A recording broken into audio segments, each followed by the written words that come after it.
बहुत दूर दुनिया से छुपा हुआ एक जंगल था, मायावन। यह कोई साधारण जंगल नहीं था। वहां की हवा में जादू था, पेड़ों की शाखाएं फुसफुसाती थी और सूरज की रोशनी धुंध के पर्दों से छनकर आती थी। इस मायावन में रहते थे कई अनोखे जीव, पक्षी, जानवर और कीट, जो शब्दों से नहीं, मन से संवाद करते थे।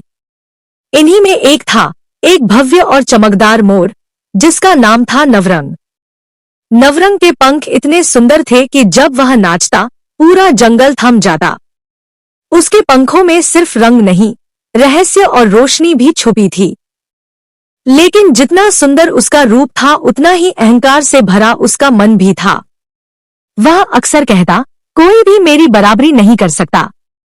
मेरे पंखों के सामने तुम सब सिर्फ धूल हो। एक दिन उसने नन्ही गौरैया मिनमिन से कहा, तुम्हारे भूरे पंख कुछ भी नहीं है।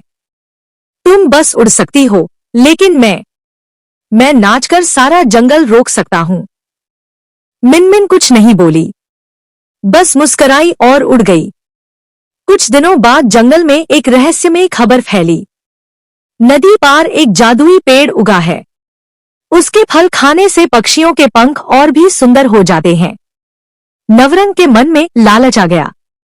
मैं तो पहले से ही इतना सुंदर हूं, अगर मैं उस जादुई फल को खा लूंगा तो मैं और भी ज्यादा सुंदर हो जाऊंगा, यानी इस जंगल में सबसे ऊपर।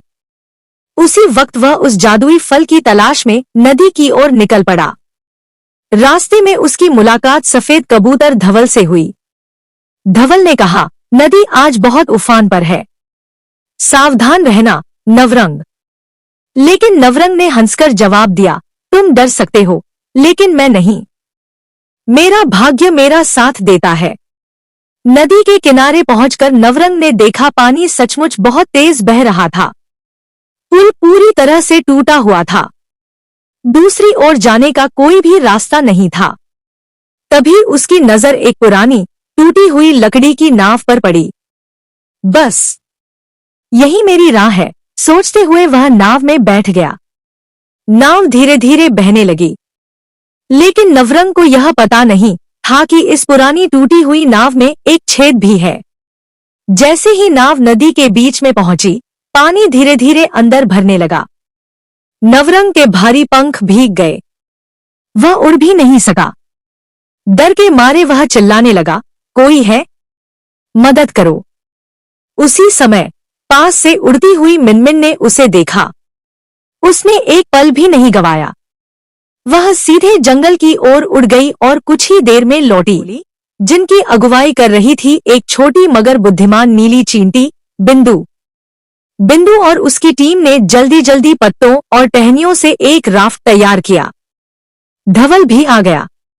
उसने राफ्ट को नवरंग की नाव तक पहुंचाया। जल्दी इस पर चढ़ो नवरंग भाई, धवल ने कहा।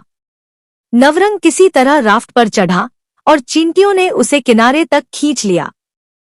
किनारे पर पहुंचते ही नवरंग ने थरथराते हुए पूछा, तुम सबने मेरी मदद क्यों की? मैंने तो हमेशा तुम्हें नीचा दिखाया था।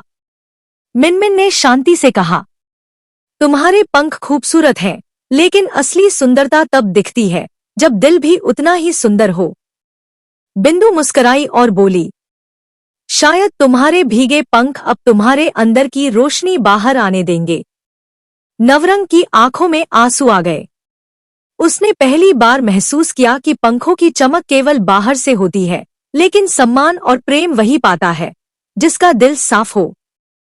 उस दिन से नवरंग ने अपना नृत्य किसी को नीचा दिखाने के लिए नहीं, बल्कि सब में खुशी बांटने के लिए किया। अब जब वह मायावन में नाचता, तो सिर्फ रंग नहीं, प्रेम, मित्रता और प्रकाश उसके पंखों से झरते। और जंगल की हवाएं कानों में धीरे से कहती, जो दूसरों को साथ लेकर उड़ता है वही सच्चा सुंदर होता है। शिक्षा, सच्ची सुंदरता शरीर में नहीं, बल्कि विनम्रता, सेवा और सच्चे रिश्तों में होती है। दोस्तों, अगर आपको यह कहानी अच्छी लगी हो तो वीडियो को लाइक, शेयर और सब्सक्राइब करें। धन्यवाद।